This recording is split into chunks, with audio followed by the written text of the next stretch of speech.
tengo hecha la prenda, vamos a rematarla. La he sacado del bastidor. Como ven, hay algunos cruces y he hecho algunos nuditos. Quería mostrarte un remate como Dios manda, entonces tengo enhebrada la aguja y es simplemente pillar un trocito de tela o de fibra o de otra puntada que tenga cerca, pasar entre medio y donde está el bucle nos metemos con la aguja y tiramos. Si te quieres asegurar, lo puedes repetir. Y si no, también te puedes avanzar sobre otras puntadas para fijar el hilo, por ejemplo. Cortaríamos.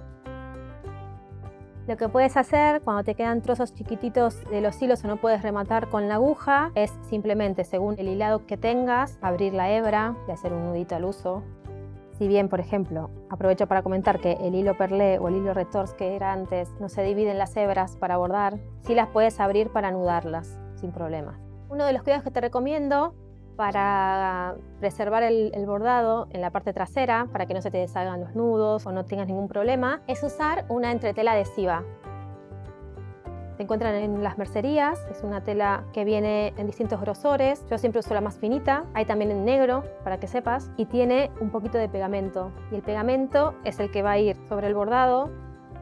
Lo que hago es más o menos recortar la figura y con calor, con la plancha, le das con mucha suavidad. Si quieres poner una tela sobre como para preservar, lo estás cuidando más. Entonces de esta forma lo tienes un poquito más cuidado. Y me gustaría mostrarte cómo quedó del otro lado. Te recuerdo que usamos, por ejemplo, un rotulador, estos que se van con el calor. Le pasas el secador de pelo o un poquito la plancha y ves que desaparecen todas las líneas y se percibe mucho más este tema de los guiones del punto de hilvanar. Si lo lavas a mano, te recomiendo que lo pongas en un recipiente con un poquito de jabón, que dejas que la pieza se sumerja sola. Tienen que ser como movimientos como muy delicados, lo dejas un tiempo, o sea, no vas a frotar, no vas a lavar. No te recomendaría que lo pongas en la lavadora. O lo mandas a la tintorería o lo lavas con mucho cariño a mano.